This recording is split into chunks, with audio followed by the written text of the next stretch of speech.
우리 수요 찬양 예배 맞이해서 하나님 말씀 우리가 함께 시편 46편의 말씀을 같이 봉독을 했습니다. 오늘 말씀 제목은 하나님이 피난처라고 하는 제목인데 우리 이 말씀 가지고 하나님 말씀 증거하겠습니다. 시편 46편은 세 연으로 나눠져 있어요. 여러분 오늘 읽으시다 보면 중간중간에 셀라라는 말이 있는 것을 보셨을 거예요. 그래서 연을 나누는 일을 셀라가 하죠.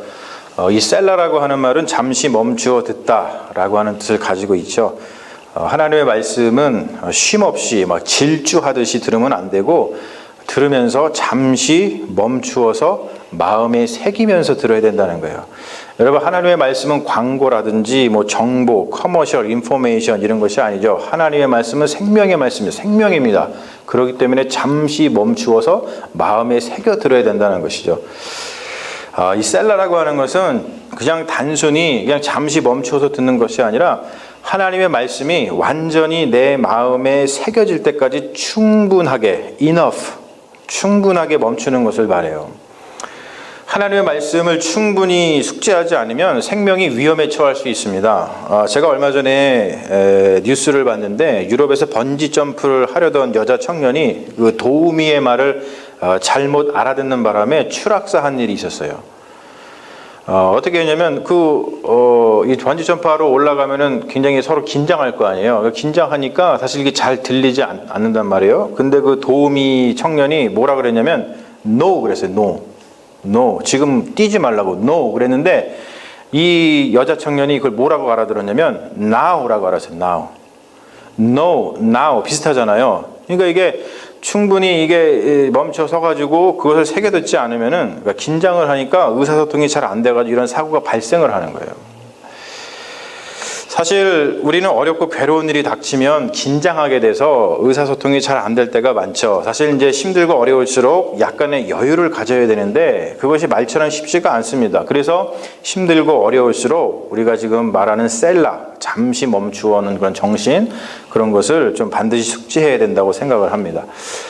시편 46편의 말씀은 많은 이들에게 힘을 주는 말씀이죠.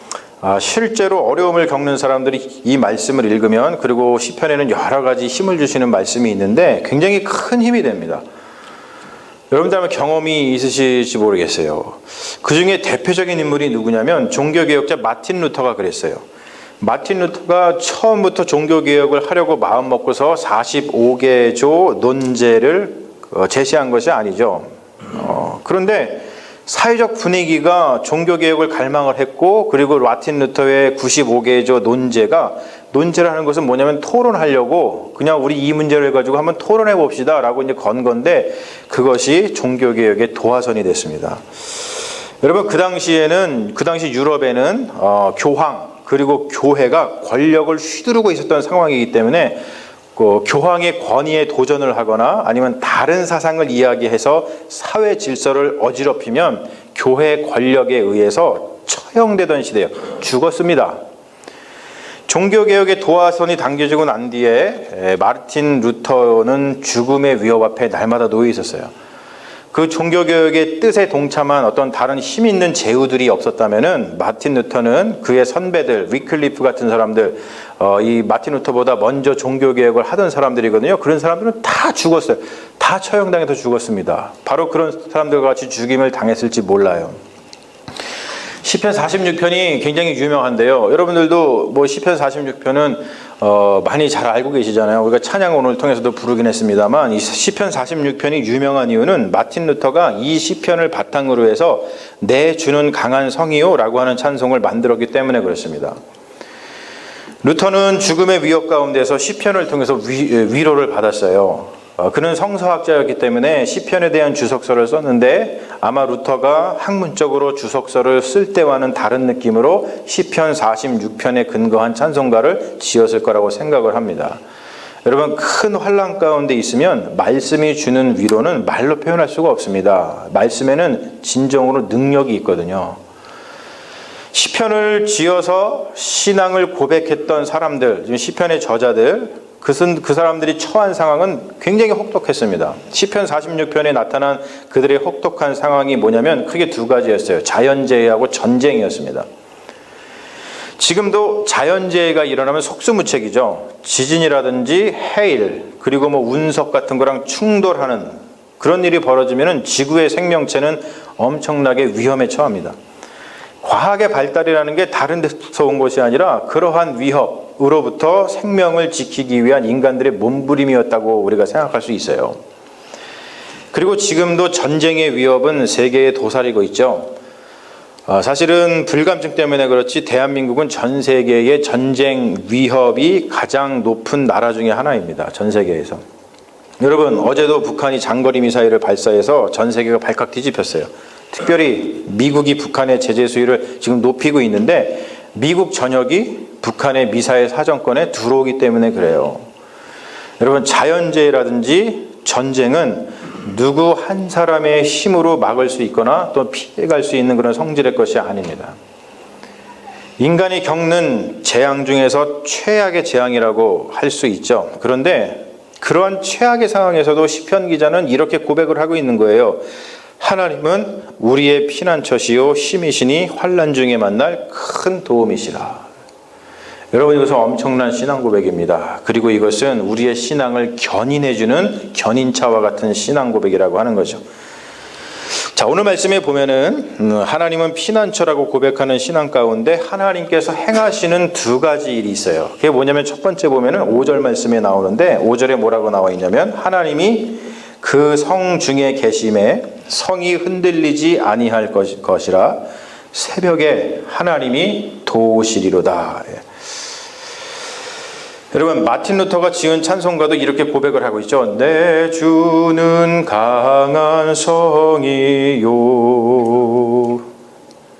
여러분, 기억하셔야 돼요. 돌로 쌓은 성이 아니라 하나님 자체가 성이라는 거예요. 여러분, 이것은 굉장히 중요한 고백입니다. 우리가 흔히 하나님께 이렇게 기도하죠. 하나님, 돌로 든든한 성을 쌓게 해주세요. 그러면서 우리는 하나님 자체가 성, 포트리스 이신 것에 대해서는 생각하지 않습니다. 또 5절 말씀에 보면 이런 구절이 있어요. 새벽에 하나님이 도우시리로다. 어떤 사람은 이것을 적용해서 새벽 기도의 중요성을 말하기도 합니다. 새벽 기도할 때 하나님이 응답해 주신다는 논리인데 물론 그렇게 이 말씀을 적용을 해도 은혜되는 말씀이에요. 하지만 하나님께서 새벽에 도우신다라고 하는 말씀의 뜻은 뭐냐면 하나님의 도우심의 신비를 나타내는 말입니다. 여러분, 새벽은 생명이 고요하게 잠자는 시간입니다. 그리고 이제 새날이 밝아오기 바로 직전에 기대감이 최고조에 이른 시기예요. 그런 시간이죠. 여러분, 이렇게 생각해 볼 수가 있어요. 성장기에 있는 어린아이들, 성장기에 있는 아이들이 언제 키가 크죠? 절대로 낮에 활동할 때 눈에 보이게 크지 않아요. 낮에 막 활동하고 있는데 우리 건유가 갑자기 쑥쑥 큰다고 보세요. 이제 크네 이렇게 해서 크지 않거든요. 언제 크냐면 잠잘 때, 즉 뭐냐면 아무도 인식하지 못할 때 큽니다. 하나님의 도우심이 그런 것이라는 거예요. 우리가 알 수 없는 신비한 방식으로 하나님의 도우심이 온다는 것이죠. 그렇기 때문에 성장기의 아이들이 잠을 자면서 내 키가 클까 걱정하지 않고 잠자리에 드는 것처럼 신앙인은 하나님의 도우심이 올까 걱정하지 않습니다. 자고 일어난 아이의 키가 그냥 부지불식간에 큰 것처럼 하나님은 우리를 반드시 도우신다는 거예요. 할렐루야. 하나님은 새벽에 우리를 도우십니다. 그리고 10절 말씀에 보면 이런 구절이 있어요. 너희는 가만히 있어 내가 하나님 됨을 알지어다. 막막한 상황 속에서 우리가 가장 잘하지 못하는 것이 뭐냐면 가만히 있는 거예요. 우리는 뭔가 하려고 분주하죠. 그러나 하나님은 우리가 가만히 있기를 바라신다는 거예요. 성경에 보면은 가만히 있으라고 하는 그 이야기는 곳곳에 울려 퍼집니다. 그것도 아주 절체절명의 순간에 가만히 있으라고 말씀을 하셔요. 여러분들이 잘 아시는 그 열왕기하 19장에 보면은 히스기야 왕 때 있었던 이야기가 나오죠. 남유다가 끊임없이 아수르에게 괴롭힘을 당했어요. 그러다가 끝내 아수르의 산헤립 왕이 그의 부하 장수 랍사게를 보내가지고 예루살렘을 공격을 합니다. 그 일 때문에 히스기야가 엄청난 어려움을 당하고 또 랍사게는 하나님을 막 모욕하는 데까지 이르릅니다. 전쟁의 위협 앞에서 히스기야와 남유다는 할 수 있는 게 아무것도 없었어요. 근데 여러분 참 다행이죠. 히스기야 왕 시대 때 누가 선지자였죠? 그 유명한 이사야가 선지자였어요. 이사야 선지자는 히스기야와 남유다에게 이러한 위로의 말씀을 전합니다. 제가 적어온 것 같은데 우리 같이 한번 볼까요? 시작. 여호와의 말씀이 너는 아수르 왕의 신복에게 들은 바 나를 모욕하는 말 때문에 두려워하지 말라. 내가 한 영을 그 속에 두어 그로 소문을 듣고 그의 본국으로 돌아가게 하고 또 그의 본국에서 그에게 칼에게 죽게 하리라 하셨느니라. 무슨 말씀인지 아시죠? 이어지는 이야기를 보면은 하나님께서 이사야 선지자를 통해서 말씀하신 대로 이루어지는 것을 볼 수가 있는데 랍사게의 군대가 물러가고 나서 아수르의 왕 산헤립이 본국으로 돌아갔는데요. 돌아가서 시해를 당합니다. 말씀대로 이루어지는 거예요. 이 절체절명의 순간에 히스기야 왕과 남유다는 아무것도 할 수 있는 게 없었었는데 하나님께서 가만히 있으라. 내가 하겠다라고 하시면서 그 일을 해주셨다는 거예요. 또 우리가 잘 알고 있는 출애굽기 14장 말씀을 보면은 출애굽한 이스라엘이 홍해를 건너는 이야기가 나옵니다. 이스라엘 백성은 홍해 앞에 이르렀는데 홍해에 막혔죠. 그리고 뒤에서는 애굽의 군사가 쫓아오는 상황이었습니다. 이걸 갖다 진퇴양난이라고 하죠. 그 상황에 처하게 됐어요. 앞으로 가면은 물에 빠져 죽고 뒤로 가면은 애굽의 군대의 칼에 죽는 상황이었습니다. 당연히 이스라엘 백성은 두려움에 떨었겠죠. 근데 그때 모세가 이스라엘 백성들에게 이렇게 외친다는 거예요. 너희는 두려워하지 말고 가만히 서서 여호와께서 오늘 너희를 위하여 행하시는 구원을 보라.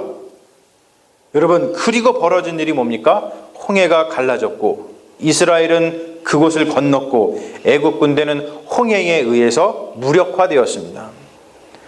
절체절명의 순간에 이스라엘이 한 일은 뭐냐면 말 그대로 가만히 있는 것이었어요.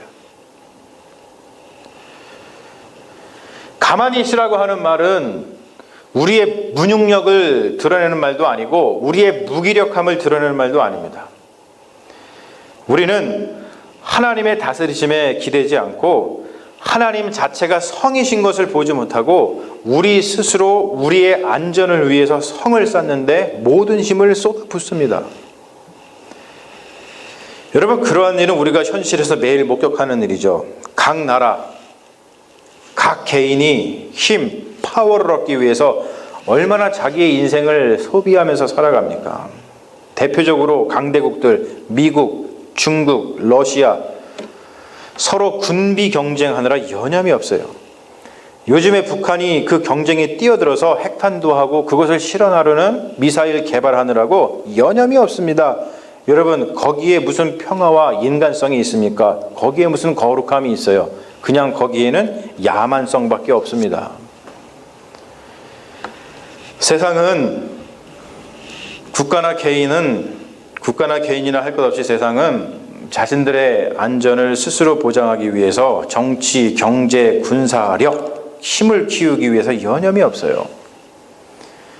그리고 기독교인들조차도 자신들이 힘을 키우는데 하나님이 도와주실 것을 간구합니다. 그러나 여러분, 오늘 말씀에 있는 대로 그 누구도 하나님 자체가 성이시고 힘이시라는 것을 깨닫지 못한다는 거예요. 아무리 들어도 그것이 귀에 들리지 않습니다. 왜 그렇습니까? 셀라를 하지 않기 때문에 그래요. 셀라. 멈추어 서서 그 하나님의 말씀이 이 마음속에 깊이 울려 들을 때까지 멈추어 서서 하나님의 말씀을 듣지 않기 때문에 그렇습니다. 저도 마음 같아서는 여기서 설교를 잠시 멈추고 이 말씀이 여러분들 마음속에 들어갈 때까지 잠시 설교를 멈추고 싶어요. 여러분 보십시오. 시편 46편이 엄중하게 선포하고 있는 말씀은 이거예요. 7절하고 8절인데요. 그 7절하고 8절을 한번 보시면 이겁니다. 여호와의 행적을 볼지어다. 그가 땅을 황무지로 만드도다. 그가 땅 끝까지 전쟁을 쉬게 하시며 활을 꺾고 창을 끊으며 수레를 불사르시는도다. 활, 창, 그리고 전차, 수레, 이것은 고대 전쟁터에서 가장 무서운 무기였어요.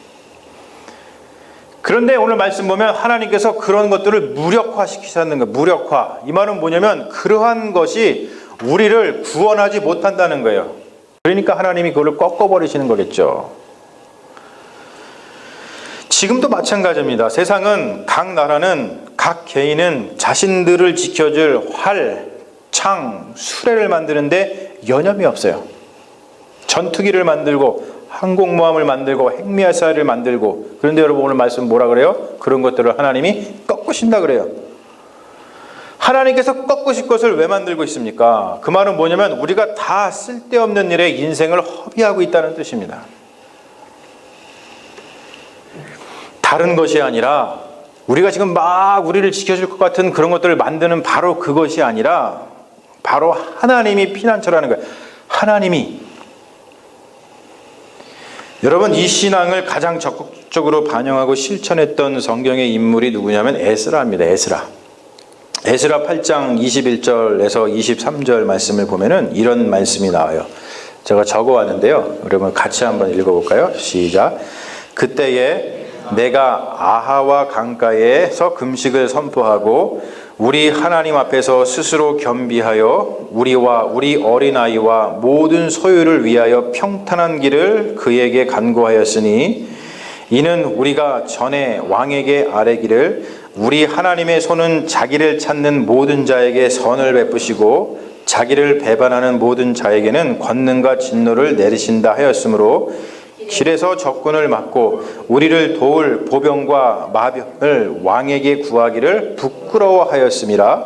그러므로 우리가 이를 위하여 금식하며 우리 하나님께 간구하였더니 그의 응답하심을 입었느니라. 여러분 이게 무슨 말씀이냐면 이 에스라는 그 페르시아 바사의 아닥사스 왕 때의 인물이었는데 제2차 예루살렘 귀환을 주도한 인물입니다. 이 에스라는 자기 백성을 데리고서 바벨론이죠. 포로로 잡혀갔죠. 근데 바벨론이 페르시아에 망했잖아요. 근데 페르시아에서 그 고레스 왕이 칙령을 내려가지고 이제 돌려보내는데 그 바벨론의 포로로 잡혀있던 사람들이 그 바벨론을 떠나서 예루살렘으로다가 귀환을 하면서 에스라가 아닥사스다 왕에게 신앙 고백을 했어요. 뭐라고 했냐면 우리 여호와 하나님께서 지켜주실 것이기 때문에 귀환할 때에 혹시 모를 적의 공격으로부터 우리를 보호해줄 보병과 마병이 필요 없습니다. 여러분 이 대단한 겁니다. 여러분 보통 사람 같으면 왕한테 내가 너한테 무엇을 해주기를 원하느냐 그럼 뭐라 그러겠어요? 아 하나님이 우리를 뭐 지켜주시긴 하겠지만 혹시 모르니까 우리 그 이스라엘 가나안 땅으로 돌아가는 기간에 적군으로부터 우리를 보호해줄 마병하고 보병을 좀 같이 보내주세요. 이렇게 했을 거예요. 그러나 에스라는 그렇게 하지 않고 그리고 자신이 신앙 고백한 대로 하나님을 의지했기 때문에 보병과 마병을 요청하지 않았습니다. 대신에 무엇을 했다 그래요? 에스라는 귀환하는 백성들과 함께 금식과 기도를 했다는 거예요. 여러분 고개가 숙여지는 그리고 숙연해지는 말씀입니다. 우리는 말로는 하나님은 나의 피난처, 하나님은 나의 피난처십니다 라고 하면서 우리가 얼마나 많이 하나님이 아닌 다른 피난처를 구비하면서 살아갑니까? 여러분 기도하러 올 때 주님 비 오지 말게 해주세요 라고 기도하러 오면서 우리는 반드시 무엇을 갖고 와요? 우산을 가지고 와요. 주님 비 오지 말게 해주세요 라고 기도하러 오면은 우산을 갖고 오지 말아야 되는데 우리는 반드시 우산을 가지고 온단 말이에요. 얼마나 우픈 웃기고도 슬픈 우리 신앙의 현실입니까? 사랑하는 여러분, 다른 것이 피난처가 아니라 하나님이 피난처이신 줄로 믿습니다. 이것이 우리 귀에 들려야 돼요. 셀라의 은혜가 있어야 됩니다. 이것이 우리 삶의 현실이어야 됩니다. 하나님이 피난처시구나. 우리의 피난처 싼이라고 헛된 것에 힘을 내는 것이 아니라 그냥 하나님께 모든 것을 맡겨보는 것이요. 여러분, 이것이 우리 삶의 토대가 되어야 될 줄로 믿습니다. 새벽에 도우시는 하나님, 구원을 주지 못하는 엉뚱한 데 삶을 허비하지 말고 가만히 있어 하나님의 도우심, 하나님의 구원을 실제 삶에서 경험하며 살기를 바라시는 신실하신 주의 백성이 되기를 바라시는 하나님. 마지막 이 말씀 여러분들께 선포합니다. 만군의 여호와께서 우리와 함께 하시니 야곱의 하나님은 우리의 피난처시로다. 할렐루야. 이 신앙으로 날마다 승리하시는 믿음의 자녀들 다 되시기를 주님의 이름으로 축원합니다. 우리 잠시 기도하겠습니다. 하나님, 오늘 시편 46편이 우리에게 주고 있는 이 도전, 다른 것이 피난처가 아니고 하나님이 피난처라고 말씀하고 고백하고 있는데 우리는 도대체 무엇을 피난처 삼고 살아가고 있습니까? 우리의 신앙을 다시 한번 돌아보게 하시고 우리가 어디에다가 힘을 쏟고 인생을 허비하고 있는지 주님 우리 인생을 돌아보게 하여 주셔서 그 모든 헛된 인생들 다 돌이켜 피난처이신 하나님에게만 집중하여서 우리를 보호하시고 인도하시고 참된 구원을 베푸시는 하나님의 은혜로만 살아가는 믿음의 종들이 다 될 수 있도록 주님 인도하여 주시옵소서. 감사드리며 우리를 구원하신 예수님 이름 받들어 기도합니다. 아멘. 주여 믿습니다. 우리 다 같이 일어나셔서 오늘 말씀을